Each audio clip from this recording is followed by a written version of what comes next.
Hi, I'm Jack Canfield, co-author of the best-selling Chicken Soup for the Soul books. It was always my dream to write a best-selling book that would make a difference in the lives of others. My book was first rejected by over 33 publishers. Well, one publisher finally took it, and it's now sold over 33 million copies worldwide. I was able to make my dreams come true, and in this program, I'm going to teach you how to make your dreams come true. So let's jump into these 6 steps of success that we're talking about here. Step number 1, you have to decide what you want. Now that sounds so obvious, but so many people go through life not being really clear about what their goals are, what their vision is, what their dream is. I have a cartoon at home that I have above my desk, and it's a cartoon of 2 spiders sitting at the end of a sliding board, the kind that kids slide down. There's a big spider web across the place where the kids would come off. And one spider's looking at the other, and he says, you know, if we pull this off, we'll eat like kings. And even though it's a little gross, it makes a point that I want you to have a big vision, a big vision. I want you to go for everything that it is you want in life, and to get in touch with that from your heart. See, we were told, a lot of us, you can't have that, you can't do this. Forget all that. If none of that mattered and anything was possible, what would you want? So one of the phrases I have is ask what, not how. Because many of you don't know how you're going to get it. And if you don't see how you can achieve it, then you're afraid to commit to it. Well, I can't see how to have a perfect relationship with my husband, so I don't want to commit to that because I don't want to be a failure. I can't see how I could ever get medical school given the income we have, so I don't want to commit to that.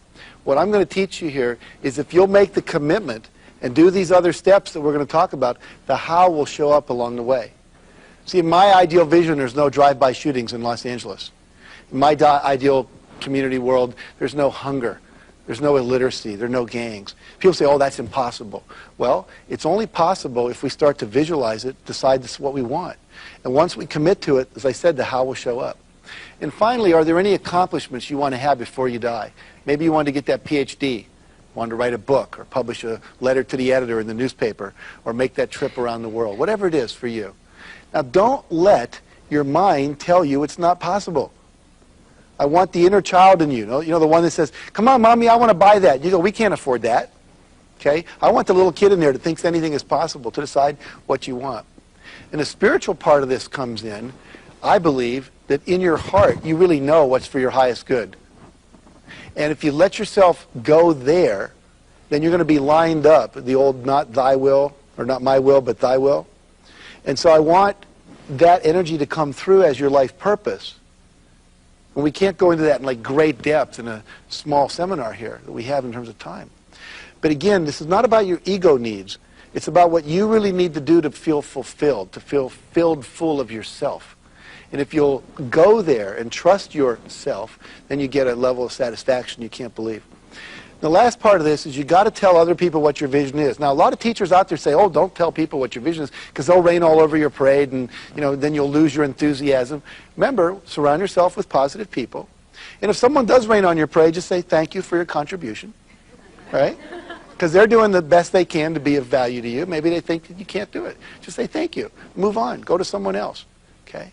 But as you start to share your vision and your dreams with others, some people are going to go, I have that same dream. I'll help you. Martin Luther King stood up and said, I have a dream. And a lot of other people went, hey, I share that dream. Let me line up. I'll march with you. And eventually something started to happen in terms of fighting racism in our culture. But it had to be someone that stood up so other people could attract to it. And you'll be surprised who will become attracted to your dream. The second step to success that's so critical is you've got to set specific goals and objectives for your vision or your dream. It's a nice thing to say, I want a winter home in Hawaii. But that won't do it. It's got to be measurable. It's got to be in time and space. How much do you want and by when? Now let me give you a good example of this, why it's so important to make a list of goals. I tell people in my seminars, you want a goal or an objective, a measurable thing for every part of your vision, and I think you want to have 101 goals. I mean, really go for it. Now, John Goddard, who we wrote about in our first Chicken Soup for the Soul book, when he was 15, he set a list of 127 goals that he wanted to achieve.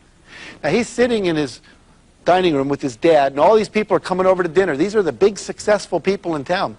And he's listening to them talk to his dad, who's a successful businessman, saying things like, I wish before I'd started my business I'd traveled around the world, because now it's too late. Or I wish I had spent more time with my children. Or I wish I'd read the encyclopedia. Or I wish I'd learned music. I wish I'd learned to play an instrument. And he said, I don't want to live my life and get to 50, 60 and go, I wish I had. Or to live on what one of my friends calls someday I'll. Right? Someday I'll do this, someday I'll do that, and you never get there. And so he made a list of 127 goals. Now these were not minor goals. These were things like visit the Great Pyramid in Egypt, visit the Great Wall of China, visit the Vatican, meet the Pope, learn 3 languages, read the encyclopedia, shoot out a candle with a .22 rifle from 100 feet, fly an airplane, learn to, control a boat, learn to type 150 words a minute, all these different things. And he's achieved 115 of those 127 goals. The last one he just accomplished was learning to play polo. Now, the guy's in his 70s, and polo, I understand, is a pretty strenuous sport. In his polo class was Sylvester Stallone, the actor. What a neat life. I mean, this guy's the real Indiana Jones, right? He's doing all this stuff out there. His next goal that he's training for is to start at the mouth of the Yangtze River, or the beginning of it, and sail all the way down, all the way through China. And he's getting ready to go do that. So he wakes up every morning and he knows exactly what he's working toward. He's got a blueprint for his life. What about you? Do you have a blueprint for your life? And if not, why not? Let's look at this idea of specificity for a minute. Like a winter home in Hawaii. Very nice. But if I say, I will own a 2-bedroom beachfront villa on the west coast of Maui, Hawaii by June 1st, 2003, does that sound a little more clear? Yeah.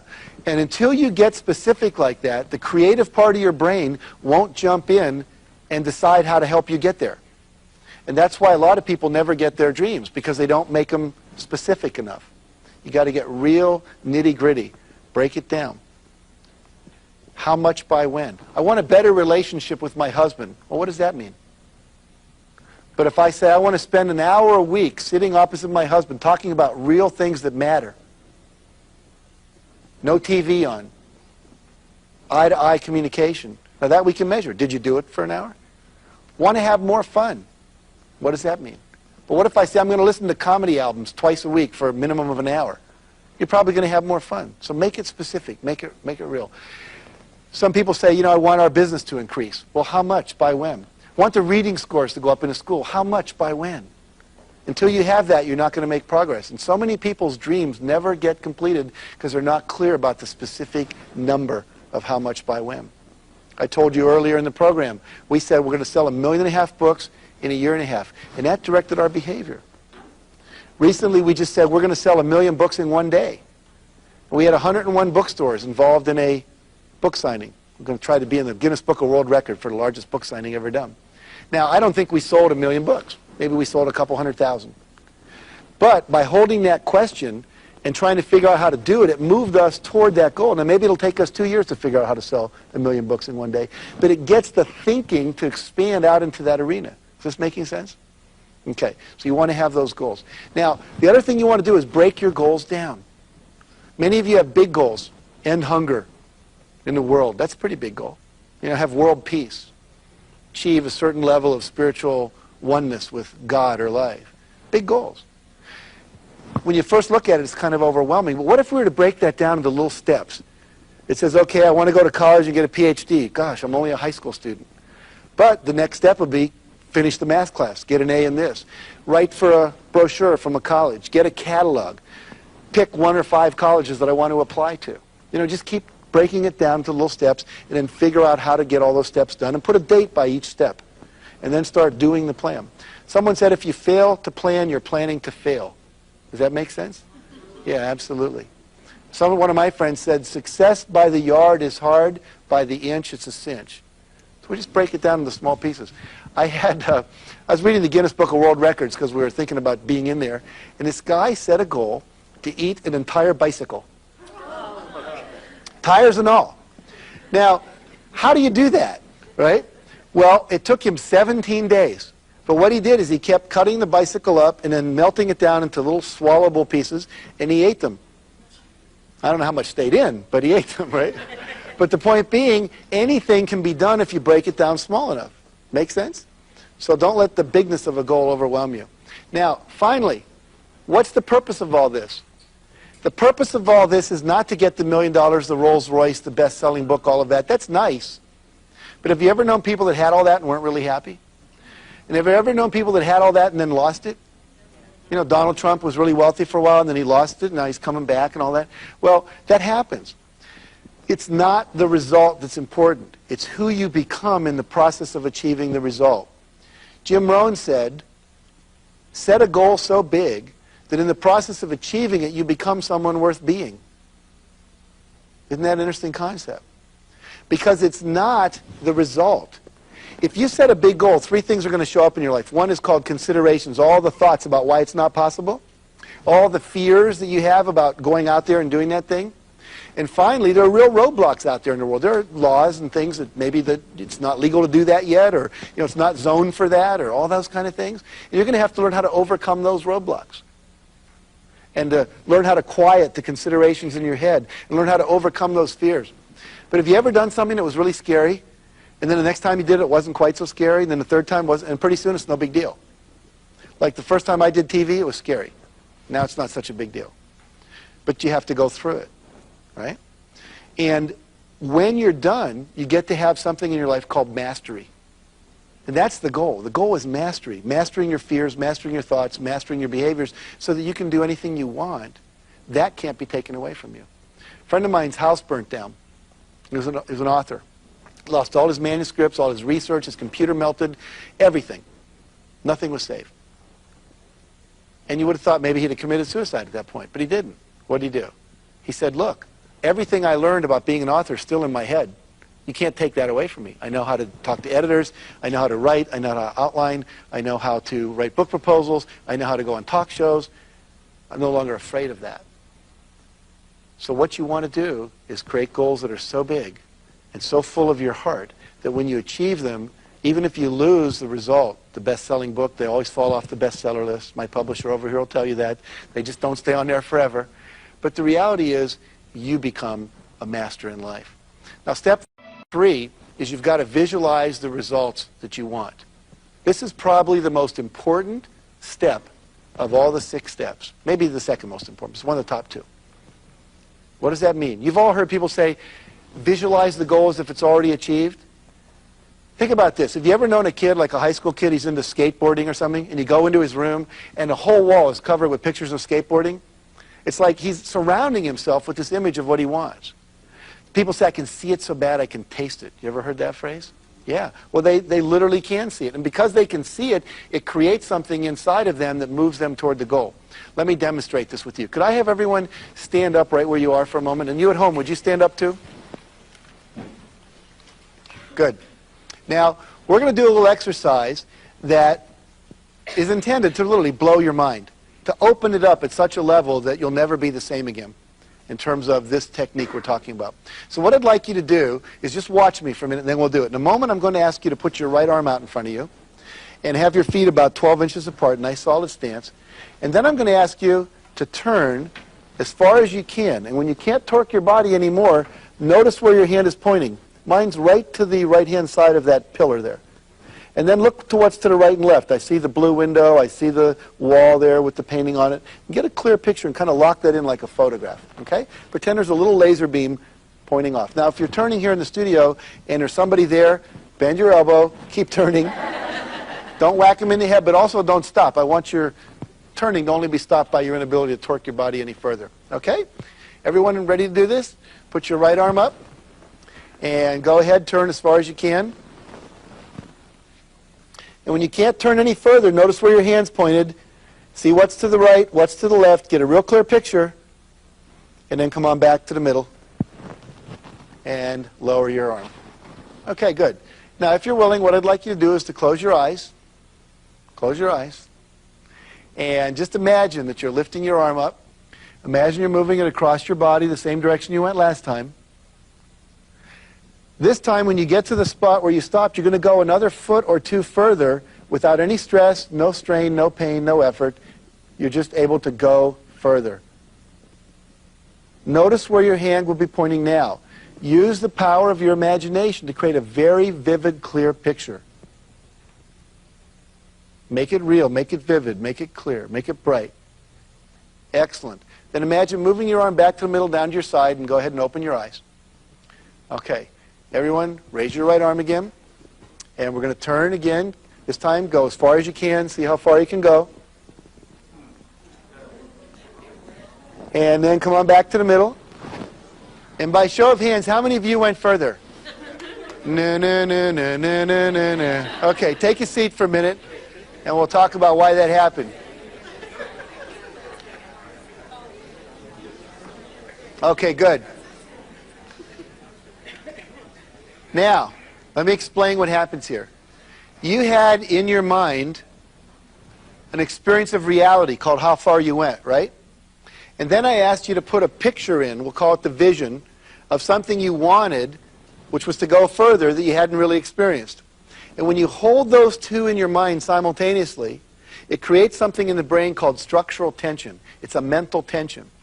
That mental tension wants to resolve itself. It can only resolve itself one of two ways. Either you give up on the goal, or the goal has to become real. Now, what happens in your brain when you do this, and you hold that structural tension, remember we talked disciplines of success? This is something you do every day as a discipline. And when you do it, you visualize the goal you want is already achieved. And that structural tension makes three things happen. Number one, you start to perceive things out in the world that were always there that can be resources to help you achieve your goals. Things that you just didn't even notice before, but they were there. Second, you're going to start getting creative ideas. Oh, I could do that. Third, you're going to feel motivated to take action. Now, this perception thing, how many of you have ever thought, gee, I'd like to go to Hawaii, and then you're at a party about 3 days later, and across the room, a room full of 100 people, you hear someone say Hawaii. You ever had that experience? It's like the Red Sea parts, and you go walking. Did you say Hawaii? You know, you have a condo over there? Do you ever let people stay in it? You know, it's like, how do we do that? Well, the reticular system in our brain opens up, and we perceive more. Now, I'm going to demonstrate this to you very graphically here in the studio and at home on TV. And I want you to pay attention over here, if we could, to the monitor. And we're going to bring up a sentence on this monitor. And I'd like you to read this sentence with me out loud on the count of 3. We'll all read it out loud. 1, 2, 3. Finished files are the result of years of scientific study combined with the experience of many years. Okay, then we'll take that off the monitor. And what I'd like, in a moment, we're going to put that back up. And when we put it back up, we're only going to leave it up for 10 seconds. And what I want you to do is count the number of times the letter F. F. How many times does F appear in that sentence? Okay? And don't say anything out loud. Keep it to yourself, and then we'll see what happens. So if we can bring that picture up again for 10 seconds. Go ahead and look.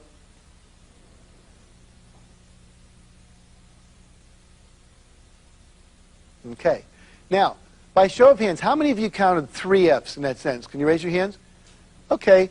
About a third of the audience. How many counted 4 F's? 1, 2, 3, 4, about 8 people. How many counted 5 F's?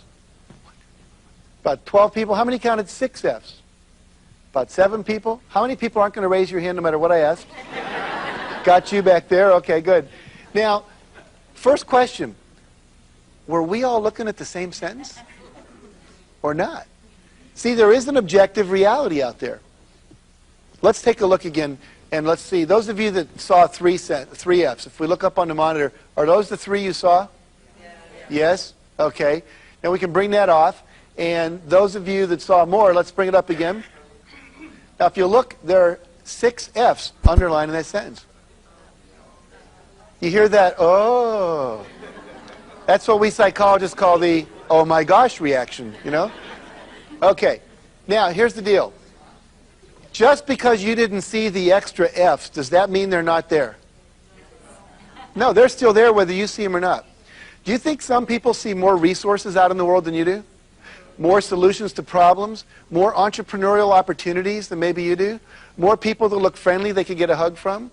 More money that's available for loan? See, everything's out there. All the solutions to your problems exist, but we don't see them.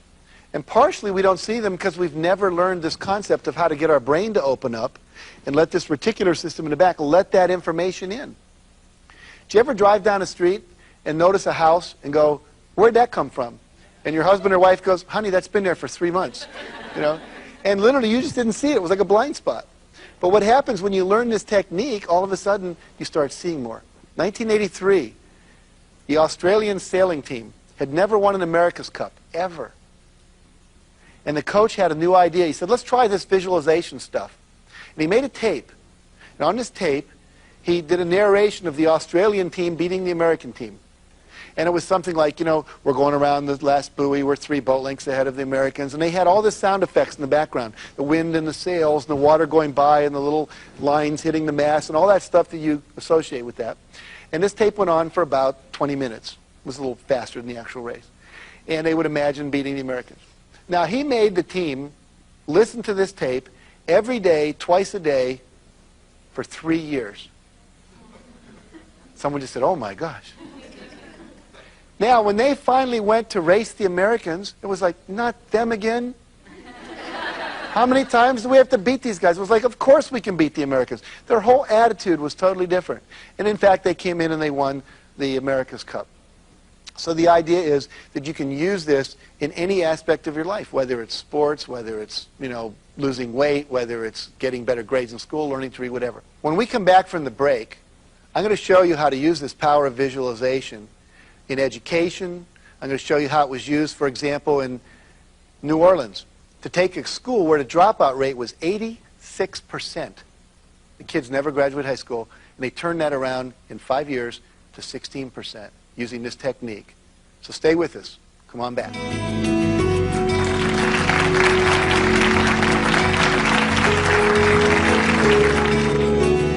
Okay, let me demonstrate to you, more than anything I can think of, the best way to do it, the next step. Step number 4. Because it's really critical that you get this. All these steps kind of have to happen together, all right? And this could probably be the most important one. The one that if you were to do this alone and pay attention to the feedback would probably get you where you want to go. I have here in my pocket, I believe, a $50 bill. If this $50 bill were available, and it is, I'm going to show you the one secret that separates winners from losers more than anything else. Okay? So if this was available, who would want it?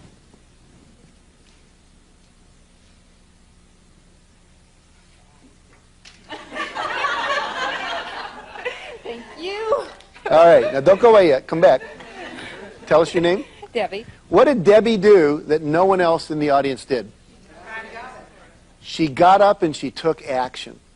See, too many times we sit around and we wait and we hope and we dream and we affirm and we pray and we meditate and we do all that. And all that's important. It's part of the process. But at a certain point, the opportunity shows up. And if you don't act, you get to sit and not have $50. Okay? So let's give her a hand for coming up here and doing it.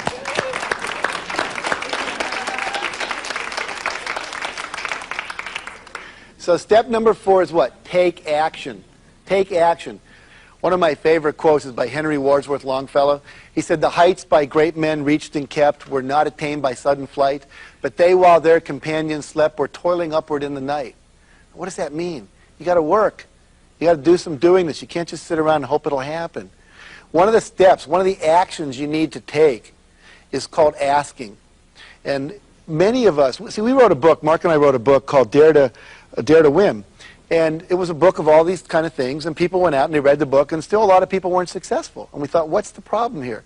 And as we began to analyze and interview people, we realized that one of the main things that was blocking most people was the fear of asking for what they wanted. They wouldn't go up and just say, can I borrow money? Will you support my dream? Will you volunteer for school? Will you lend me your car? Whatever it is they need, they were so afraid of being rejected. And so we wrote a book called The Aladdin Factor, How to Ask For and Get Everything You Want. And we were doing all that research, we ran across a girl named Marquita Andrews. And Marquita Andrews was the living example of what we call ask, ask, ask, ask, ask, ask, ask, ask, ask, ask, ask, ask, ask, ask, ask, ask. Because you're going to have to ask a lot of people. And Marquita, her mother, when she was a little girl, came up to her and said, you know, Marquita, I have a dream.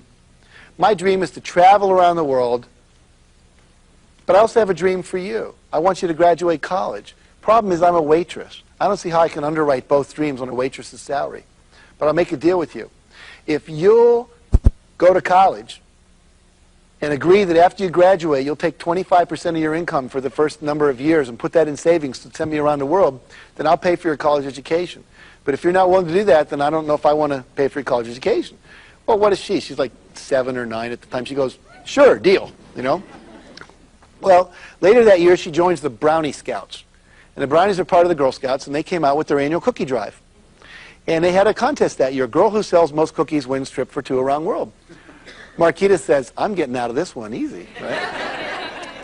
So she starts selling cookies like you can't believe. Now, in her first year as a Brownie Scout, she sold 3,526 boxes of Girl Scout cookies.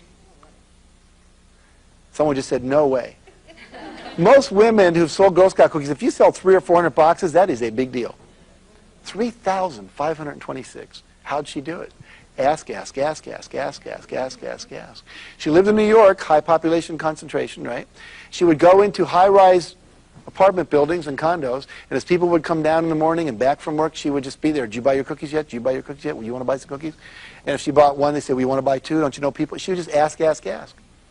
Then one day, she finds herself at 14 years old. She wrote a book called How to Sell More Cookies, Condos, Cadillacs, Computers, and Everything Else.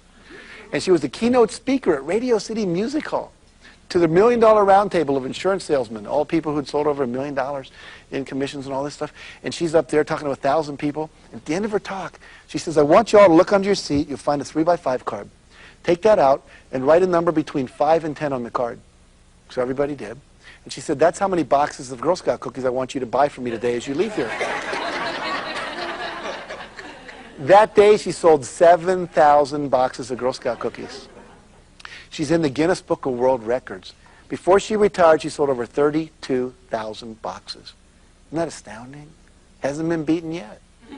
Okay. But what does she do? Ask, ask, ask, ask, ask, ask, ask, ask, ask. Very powerful tool.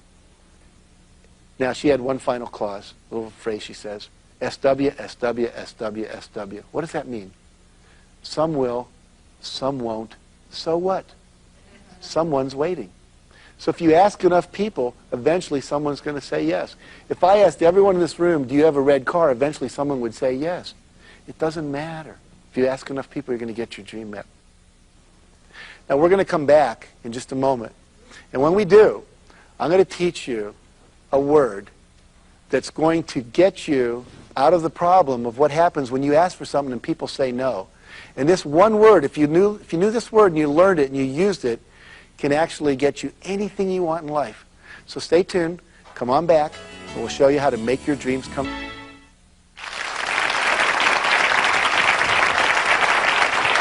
Thank you. Thank you.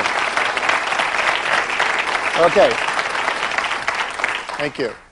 Now, I said before the break I'd teach you one word, how to deal with no when you get a no from somebody. And again, I'd like you to write this down, write it in your brain if you don't have anything to write it with on paper and so forth.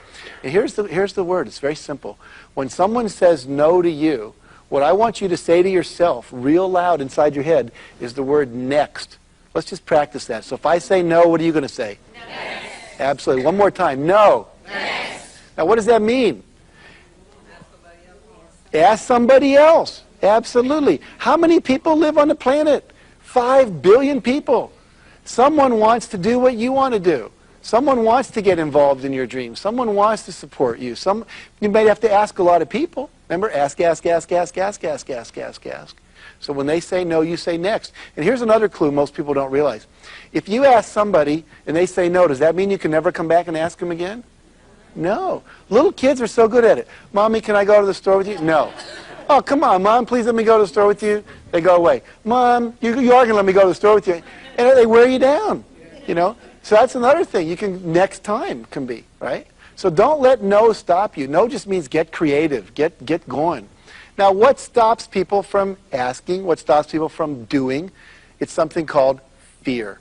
We're all afraid. We're afraid we're going to look stupid. We're afraid we're going to get rejected. I love this person who did the acronym FEAR, stands for fantasized experiences appearing real, or false evidence appearing real. Because when you close your eyes and you fantasize something like you're not going to be able to pay your bills, or they're going to take your house, or you're going to flunk out of school, then your body reacts like it's real. I was flying to Orlando in a plane not too long ago, and this woman was sitting next to me, and as we took off, she started like lifting herself out of the seat. I said, what are you doing? She said, I'm making myself lighter so the plane will take off. Now, I knew we'd had a failure in American physics education, right? And I also noticed her knuckles were all white, and I said, are you a little afraid? She says, yeah, I guess I am. I said, well, we're headed Orlando. I guess that's where I'm going. You're going? She says, yeah. I said, where are you going down there? So I'm going to Disney World to visit my children. They're going to be there, and my grandchildren. I said, well, close your eyes for a second. Indulge me. I'm a psychologist. She said, okay. So she closed her eyes. I said, what are you imagining right now? She said, well, I see the plane blowing up in a fireball at the end of the runway. I said, well, no wonder you're scared. You know, this would make anyone crazy. And so then I had her close her eyes and imagine being at Disney World. And I said, what's your favorite attraction? She said, it's a small world. So I said, imagine you're in the little thing and you're going through It's a Small World and all the little people are dancing and singing. I actually started going, it's a small world anyway. Da, da, da. And all of a sudden she relaxed, her breathing deepened. And this was what was so powerful. Nothing outside of her had changed. We're on the same plane going down the same runway. But what she changed was her response. She started visualizing a positive outcome rather than a negative outcome. And her physiology reacted. Same thing we've been talking about all along. Now let's look at this fear. The biggest fear I think that stops most people from asking is the fear of what? Rejection. So let's say that I ask, what's your name? I go over to Susan. I say, Susan, would you have dinner with me tonight? And let's say she says no. I go, oh. Everyone goes, oh, Jack's been rejected. It's so sad. But let's look at it objectively. Did I have anyone to eat dinner with before I asked her? No. Did I have anyone to eat dinner with after I asked her? No. Did my life really get worse? No. Stayed the same, right? If I apply to Harvard and don't get in, wasn't in Harvard before I applied, I'm not in Harvard after I applied. And most of you have spent your whole life not going to Harvard and survived just fine, right? So it's not a big deal. I worked for a optical company that makes lenses. Half the lenses in your glasses, they have 50% of the market, so half of you are wearing them. And I was the first guy that ever brought in as an outside speaker for their sales meetings. And I got there early in the day, and I went out, and there were some guys golfing and stuff. And I went up to people, and I said, do you know who the top 2 or 3 performers in the company are? And they'd all go, oh, yeah, it's Bob and Mary and Joe. And I said, well, great. Well, that night I went into the group, it was about 300 people, and I said, do you all know who the top 3 performers in the company are? And everyone said, oh, yeah, it's Bob, Mary, and Joe. I said, so you all know who's like selling many, many, many millions of dollars more than you are? And they went, oh, yeah. I said, now, by show of hands, how many of you have ever gone up to them and asked them to show you what they do to sell so much?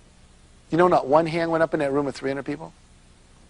Isn't it interesting? They knew who had the information, but they wouldn't ask them. I said, well, why don't you ask? Well, they might not tell me. I say, well, you already don't know. So if they don't tell you, you still don't know.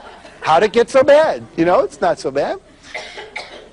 But they were so afraid that they might say, oh, you're stupid, I don't want to share with you. And what I found, and I think most of you have probably found too if you test it out, most people are willing to share what they know. They like to teach. They like to share. They like to be a mentor. Not everyone will. But if they say no, what are you going to say? Yeah. Next. There's lots of top performers out there you can go to. We've got to get over this fear of rejection. Don't let it stop you. It's not a big deal. Just keep asking the questions. Ask, ask, ask. Say next. Move on. Nothing happens if you're rejected. Fear of rejection. Fear of failure. Fear of looking stupid. Fear, fear, fear, fear stopping us. Let's look at how to overcome any fear. There's a couple different techniques, but let's look at what I think is probably one of the most powerful ones. How many of you have seen the book, Feel the Fear and Do It Anyway? Remember that? Susan Jeffers wrote this book. Well, think about that. Feel the fear and do it anyway. I'm going to do a little demonstration with you here to show you how this works. I'm going to take this chair here. Now I'm going to pretend this is a diving board. And I'm going to stand up on the end of the diving board. How many of you know how to dive off a diving board? Can you remember when you had to learn to do that? You're standing on the end of the board. So here I am. I'm on the end of the board. There's my dad down in the water. He says, come on, jump. And I'm, Dad, he says, it's only 2 feet to the water. I says, yeah, but it's another 9 to the bottom of the pool. And it's 5 from the feet to the head here, you know, and it's a long way down. He says, come on, just jump. Now I'm scared.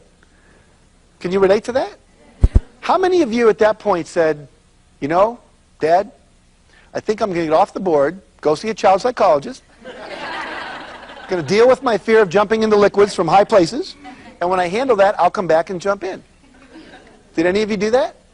No, what did you do? You felt the fear, and you jumped anyway, right? And this is really the principle that works for anything in life. You're going to feel fear. It's going to show up. So what? Most people let fear stop them. They say, well, obviously, then I shouldn't do this thing. I'm going to say to you, feel the fear and pretend it's like a 2-year-old. Take the 2-year-old with you. You know, it doesn't want to go certain places, first day of school. So what? Take it. You're the adult. Treat your fear like a little child. But don't let it run you. You're bigger than that. You're bigger than that. The mastery comes from what? Handling the fear. Now, I had a teacher, very profound spiritual teacher, teach me once how to take this and even make it deeper. So here's what I'm going to teach you to.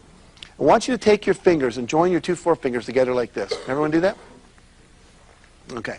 And what I want you to do is repeat after me. Everyone ready? Okay. Goes like this. A little chant. Goes like this. Oh, everybody. Oh, what the heck? Go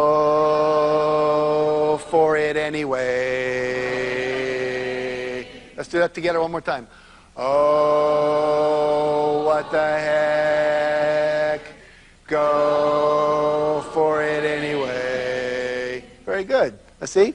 If you can remember that when you're scared, oh, what the heck, go for it anyway, then you'll take that action. It won't always be the perfect action, but if you get into action, something's going to happen. Which leads us into step 5, which says respond to feedback. See, when you take a first action, is that necessarily going to be the right one? No. But you can't get feedback unless you take the action. And some of us are so afraid of doing the wrong thing, we wait until like 18 doves fly over our house in the sign of a cross. Oh, it must be the ideal auspicious day, and then we take action. Well, they don't fly over that way too often, right? So we just have to take an action and see what happens. Now, there's 2 kinds of feedback. What are they? Positive and negative. Which one do you like best? Positive. Right. Positive feels good, right? You know you're on track. But have you ever had negative feedback and it was valuable? Yes. Right. So there's 2 kinds. Now, how many of you actively solicit feedback in your life? You say, hey, I want feedback on how to be a better parent or a better teacher, or how can I be a better salesperson? How can we serve your company better? Right? Most people don't ask for feedback. Why don't they ask? They don't want to hear it. But let's say you're a teacher in school and you don't ask feedback. How I can be a better teacher. The kids go home. Do you think they're talking about how you can be a better teacher? Oh, man, that teacher, she doesn't let us do this, and she's so mean, and yada, yada. Well, everyone in town knows but you. Everyone's talking about it. You're the only one not in on the secret. If you're not getting along with your wife, she's called her girlfriend, her mother, her sister, told the people in the office, everything that's wrong with you. But guess who she hasn't told, perhaps? You. So it's very important to ask for feedback. Now, I'd like to demonstrate how this works. I need another volunteer from the audience. Who'd be willing to play with me? Okay. What's your name? Mercedes? Okay, here's a microphone. What I want you to do is stand right here by the plants. And if you would face me over here. And what I'm going to do is I'm going to walk toward you in a moment. And you're my goal. As I'm walking toward you, 100% straight on, I want you to say, on course. You're like a feedback system. On course. I'm on course. If I go even off 5 degrees, you say off course. Okay? And you're going to be doing it like stream of consciousness. On course, on course, on course, off course, off course, on course, off course. Got the idea? Okay, are you ready? Okay, go. Why aren't you giving me any feedback? Because you haven't done anything. Because I haven't done anything, exactly. Here's the deal. If I don't take action, I don't get any feedback. See, that's why the action's so important. Now, we'll start again. You ready? Okay, here we go. On course, course. On course, of course, on course, of course, off, on, off, on, off, on. Now, did I get here? Was I on course or off course more of the time, according to her? It was about even, wasn't it? Yeah. See, I could be off course more than I'm on course as long as I respond once I get back on course. So the key here is if I take action and listen to feedback, eventually I what? Get to my goal. Now let me show you how a lot of people deal with feedback. It doesn't work. Stay here. And again, real fast. On course, off course if I'm moving toward you, and off course if I'm not. Are you ready? Okay, go. Here's how one person I know deals with feedback. On course, off course. Oh, no, it's too hard. I quit. Life's too hard. Now, do you know anyone that gets negative feedback and then they instantly just cave in? Yeah, so you've seen that. Here's another way people deal with negative feedback. See if you've ever seen this one. Are you ready? Okay, here we go. On course, of course, of course, of course. Bitch, bitch, bitch. You are so negative. Can't you say anything nice? Now, have you ever seen anyone get angry at the source of feedback that was really useful for them? Exactly. Sure. Now, here's how one person I know, he actually bankrupted 3 companies, 3 divorces. This is how he deals with feedback. Ready, Mercedes? Yes. Okay, here we go. Of course, of course, of course, of course. Right? His favorite phrase was, my way or the highway. As long as you live in my house, you'll live by my rules. He was not open to feedback because he would rather be right than successful. Do you know anyone like that? Yeah. Let's give Mercedes a hand for volunteering. Thank you. Thank you. So the key here is to what? Ask for feedback, and when you get it, listen to it, then correct, and keep moving toward your target. Step number 6, the last step. Perseverance. Keep on keeping on. Never give up. Never give up. If you've got a goal that's important in your heart, don't give up. As I said earlier, we would have self-published our book if no one else would have published it. You got to have that kind of commitment to your goals. You may not know this, but the average millionaire in America goes bankrupt 3.5 times before they become a millionaire. I don't know how you go bankrupt a half a time, but you can do that statistically. Walt Disney went bankrupt 5 times. Henry Ford went bankrupt 3 times. Remember, we did Chicken Soup for the Soul. 133 publishers said no. When they did, the guy that wrote the book MASH, that became a TV show, it took him 7 years. He was a high school teacher. He wrote at night. Remember, persevere a little bit every time. Break it down. Every night he wrote. What happened? Turned down by 18 publishers until Morrow bought the book. Jonathan Livingston Seagull, turned down by 19 publishers. Louis L'Amour, the great author, has 200 books in print. Got 300 rejections before he ever sold a piece of writing. Alex Haley, who wrote Roots, got a rejection slip every week for 4 years. 200 rejections before he sold his first piece of writing. See, it takes perseverance. Fred Astaire goes in for his first screen test. What do they say? Can't act. Bald. Dances a little. He had that framed in his living room after he went on to become what? One of the greatest dancing actors, singers we've ever seen in their history. You don't let other people determine. You persevere. You hang in there.